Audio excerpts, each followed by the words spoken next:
Bueno, pues bueno, también celebro pues este rico debate. De verdad que las ponencias que me anteceden pues son muy buenas y pues espero no quedar tan mal.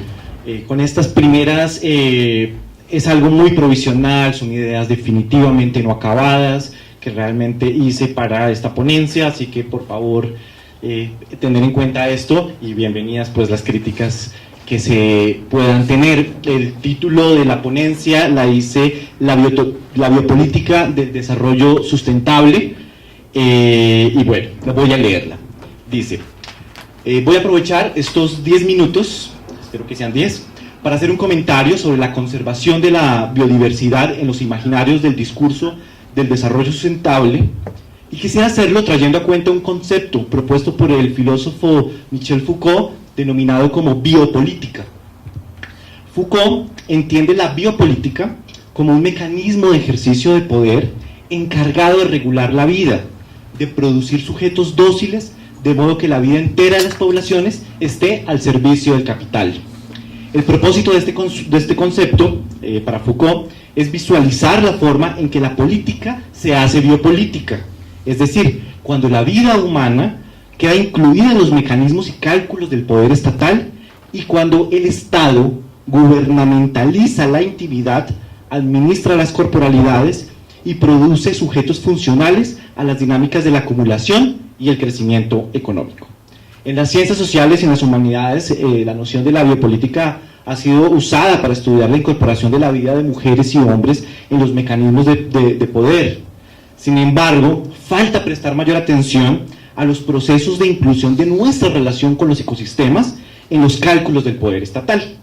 Mi comentario justamente quiere mostrar cómo el modelo jurídico-institucional de las políticas del desarrollo sustentable moldea la producción del espacio a una escala territorial. Para comprender la forma en que el desarrollo sustentable disciplina la vida mediante el ordenamiento del espacio, vale recordar uno de los principios constituyentes de la modernidad: la concepción occidental del ser humano como ente individualizado, separado de la naturaleza, en las que nos concebimos a nosotros mismos como el centro sobre el cual se fundamenta todo lo existente. Contrasta justamente con esta otra posición que nos hablaba el doctor Manuel Parra. Hablo de aquella autopercepción según la cual nos creemos el único sujeto sobre la Tierra, mientras que todos los demás seres se conciben como objetos disponibles para nuestros afanes explotadores. Las expresiones recursos naturales, servicios ecosistémicos, capital natural, recursos genéticos o material vegetal, tan comúnmente usados aquí en nuestra práctica en Ecosur, reflejan muy bien cómo la naturaleza en nuestro lenguaje toma la forma de objeto y mercancía, y cómo nuestras relaciones vitales se enuncian como si se tratara de una transacción.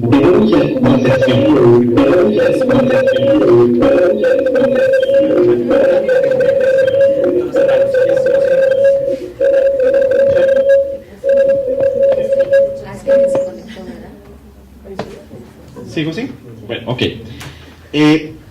Por supuesto, este antropocentrismo y utilitarismo no es un problema intrínseco de nuestro campo de trabajo, sino de haber asumido los marcos categoriales del discurso del desarrollo sustentable y las tácticas de biopoder que le subyacen.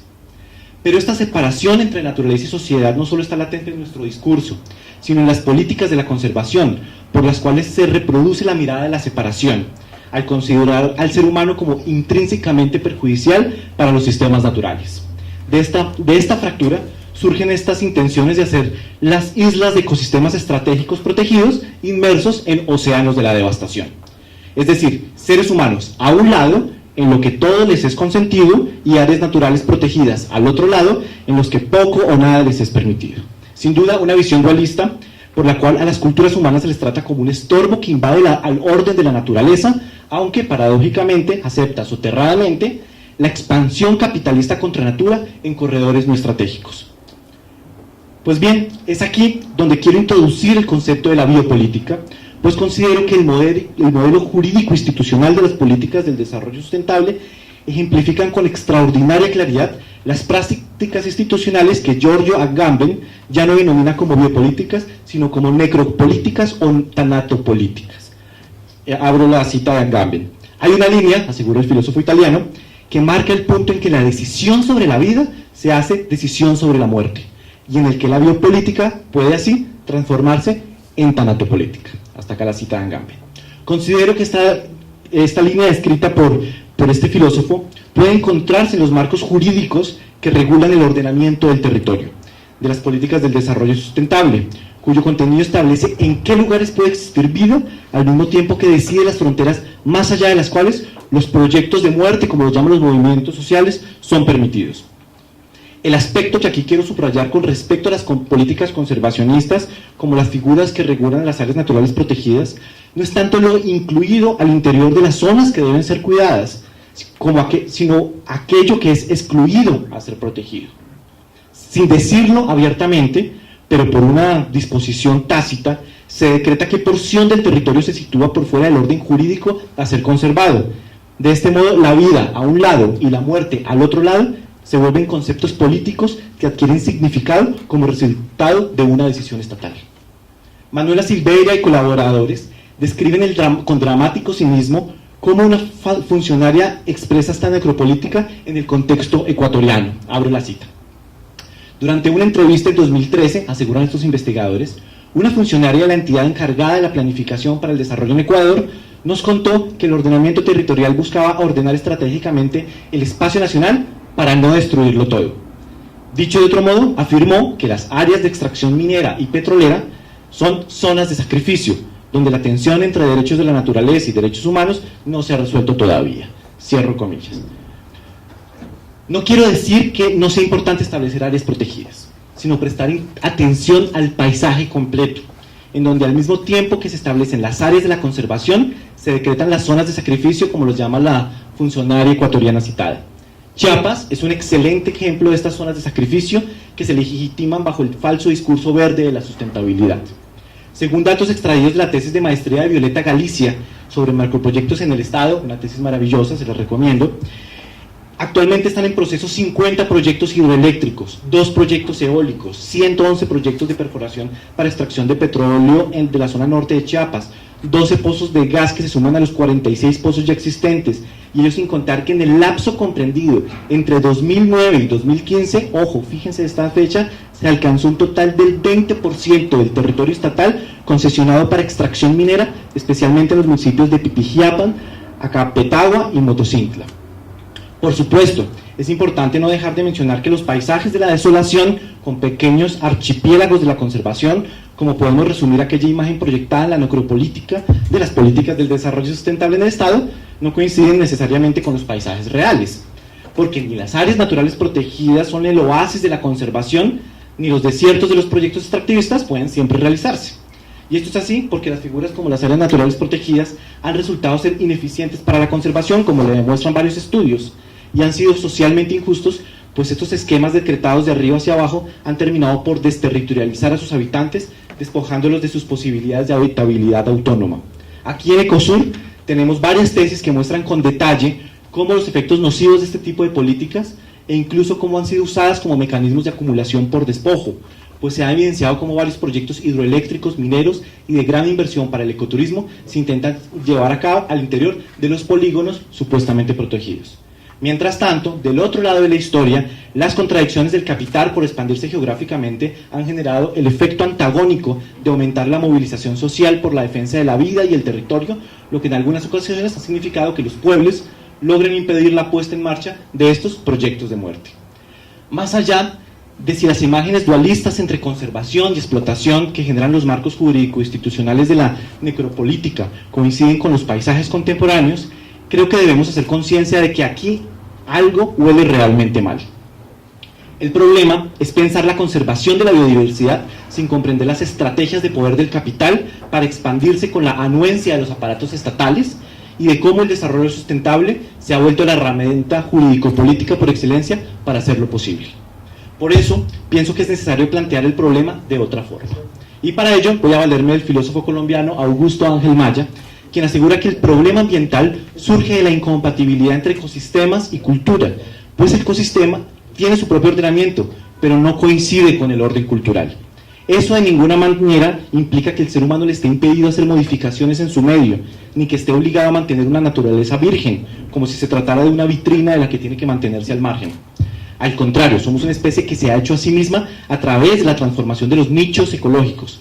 Por eso, asegura Ángel, abro cita, el problema ambiental no consiste en conservar la naturaleza, sino en modificarla bien, aunque tenga que conservar para lograr una conservación adecuada. Cierro la cita. ¿Qué significa transformar bien? No en hacer una conservación al modo de los museos mientras depredamos en los espacios permitidos por la necropolítica institucional, sino en habitar al interior de los ecosistemas. Nuestro grupo académico intenta abordar el problema ambiental de esta manera con lo que llamamos el escalamiento de la agroecología que mencionaba Bruce, lo cual entendemos como el proceso según el cual tanto las prácticas agroecológicas como las economías solidarias y los valores conviviales subyacentes son adoptados por más familias sobre territorios más extensos. Se trata, por supuesto, de una posición diferente que en términos de la conservación bien puede sustentarse en la imagen que nos ofrecen Yvette Perfecto y John Vandermeer, y que se hizo incluso aquí en este mismo auditorio, en el debate que ellos llaman sobre land sharing y land sparing. Según estos autores, la división que mantiene la separación entre conservación de la biodiversidad y producción es el land sparing, una forma dualista de comprender el problema ambiental en donde los ecosistemas y el orden cultural se tratan como órdenes independientes. En la agricultura, esta división se manifiesta cuando la política institucional y multilateral defiende la intensificación sustentable para, supuestamente, contar con mayor productividad por área y liberar tierras para la conservación. Perfecto y Vandermeer cuestionan esta posición y formulan en contraste una mirada denominada land sharing, en la que a diferencia de los paisajes de la decisión del desarrollo sustentable, hay integración entre sociedad y ecosistemas. El argumento de estos agroecólogos consiste en que los organismos que se encuentran en paisajes fragmentados se caracterizan por extinciones locales, mientras que una matriz agroecológica y diversa facilita, a modo de puente, su movimiento o migración entre parches de hábitat natural. Su argumento ecológico, en los términos planteados en esta ponencia, consiste en que los océanos de la devastación se inhiben la movilidad de poblaciones a las islas de la conservación. En cambio, una combinación de fragmentos de vegetación natural incrustada en una matriz de actividad agroecológica, como soñamos nosotros en el grupo de trabajo sobre masificación de la agroecología, puede darnos otra imagen de lo que podría ser un cambio paisajístico integrador en el que los seres humanos nos acoplamos al ordenamiento ecosistémico. Las implicaciones de esta otra forma de comprender la conservación significan además impugnar el proyecto de muerte que se cierne en las áreas no estratégicas y pensar el paisaje como totalidad y no como zonas fragmentadas con humanos a un lado y ecosistemas al otro. En resumen, fracturar el marco necropolítico que decreta en dónde la vida puede ser suprimida y en dónde la vida pasa de ser un concepto no ecológico sino político implica concebirnos no como entes separados sino como interseres, como entes interrelacionados, pertenecientes a los entramados vitales, en donde para vivir bien es necesario que los demás seres también vivan bien. El problema ambiental lo planteamos a partir de la pregunta ¿cómo estamos habitando esta tierra? Cuestionamiento que nos dirige al debate que indaga en qué lugar, no en qué lugar conservamos y en qué otros lugares explotamos, sino en cómo volver a acoplar nuestra habitación al ordenamiento ecosistémico. Nada más ni nada menos que un planteamiento civilizatorio que supone la reconfiguración de un sostén profundo que cree sentido y nos lleve a reencontrarnos y a reconciliarnos con la vida. Muchas gracias. Gracias, Omar. A mí lo que me llama la atención, nada más para un rebote inicial, ahorita vamos a abrir el debate para todos los demás, es que uno de los instrumentos del ejercicio del poder desde la perspectiva de Foucault es el binomio saber-poder. Y ahí la institucionalización académica participa en la construcción de lenguajes e imaginarios que producen esta narrativa de lo que se conserva o no se conserva, esto que se llama desarrollo sustentable, inclusive, a ver si no digo una desproporción, inclusive produce esta idea de un otro también vinculado a la naturaleza, ¿no? Un indígena, conservacionista por origen, es parte de una producción también de la economía política del lenguaje que se plantea con Foucault. Entonces había que pensar nuestro papel como academia institucionalizada en la producción de ese lenguaje necropolítico. Bueno, gracias.